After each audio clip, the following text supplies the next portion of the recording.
selaku dosen pengampu mata kuliah inovasi pembelajaran dan yang saya banggakan teman-teman sekalian. Baiklah, di sini kami dari kelompok 7 akan mempresentasikan hasil diskusi kami mengenai inovasi pembelajaran di Australia. Baiklah, langsung saja sebagai pemateri pertama, Rani Ardianti akan menjelaskan. Kepada Rani, dipersilakan. Oke, baik, terima kasih moderator.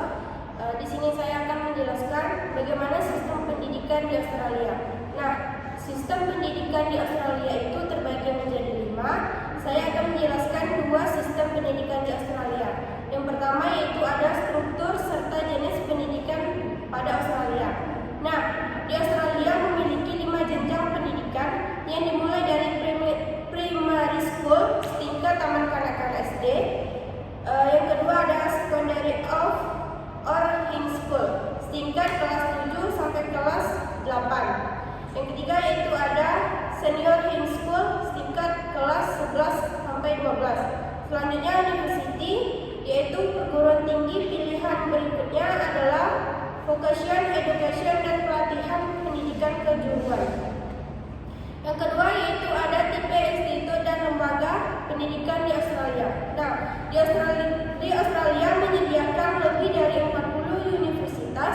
Kampus-kampus tersebut menawarkan banyak sekali program dan jurusan, mulai jenjang diploma, sarjana S1, pasca sarjana S2 hingga doktor S3.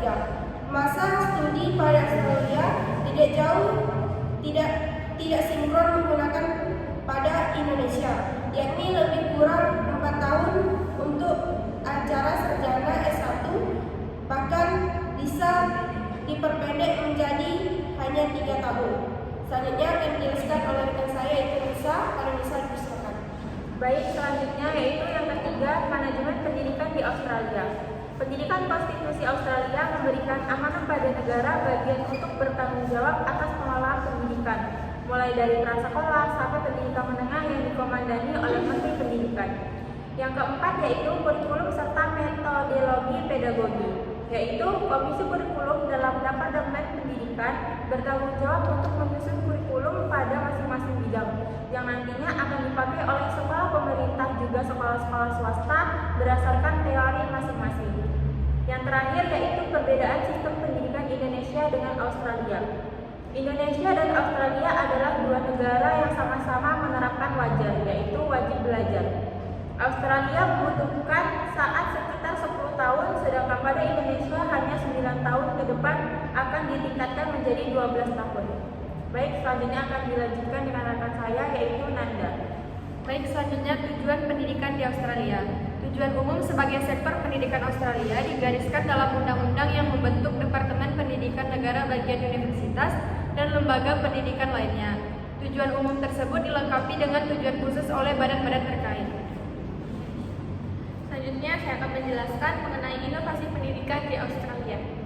Nah, adanya program Vocational Education and Training atau VET, pendidikan dan pelatihan kejuruan yang disponsori baik oleh Technical and Future Education atau TAFE, Institut Pendidikan Lanjut serta Teknis, kampus swasta, sekolah, juga universitas di Australia, inovasi pemerintah Australia dan pendekatan praktisnya pada pengembangan pendidikan kejuruan benar atau saya memicu semangat pelajar di sana untuk menerapkan skill yang mereka pelajari di kelas dalam kehidupan sehari-hari. Selanjutnya saya akan menjelaskan tentang keunggulan pendidikan di Australia. Nah, pendidikan di Australia ini lebih kepada memikirkan karir masa depan bagi peserta didik itu. Nah, pendidikan di Australia ini berada di atas seperti Jerman, Belanda, dan juga Jepang. Nah, selain itu, keunggulan pendidikan di Australia yang pertama adalah kualitas pendidikan dan suasana belajar berkelas internasional. Nah, sedangkan yang kedua adalah fasilitas riset yang memadai, yaitu menghasilkan inovasi yang lebih baik. Yang ketiga adalah memperoleh pengalaman kerja, yaitu pelajar diberikan kesempatan untuk bekerja part-time. Yang keempat yaitu kesempatan untuk bekerja di Australia. Nah, untuk lulusan universitas dapat menetap di Australia beberapa tahun untuk memperoleh pengalaman kerja. Dan yang terakhir adalah kesempatan membangun jaringan internasional. Baik, untuk kesimpulan dari paparan materi yang sudah kami sampaikan, yaitu Australia merupakan pionir di bidang pendidikan internasional berkat dorongan pemerintah setempat yang berperan aktif dalam menjamin kualitas layanan dan mutu pendidikan. Standarisasi pendidikan di Australia telah mendapatkan pengakuan secara internasional. Terlebih, sumbangsinya pada membebaskan masyarakat membuat melek alfabet hingga 99%. Itulah tadi hasil dari pemaparan materi kami mengenai inovasi pembelajaran di Australia. Apabila ada kesalahan kata, kami mohon maaf. Wabillahi taufiq wal hidayah. Wassalamualaikum warahmatullahi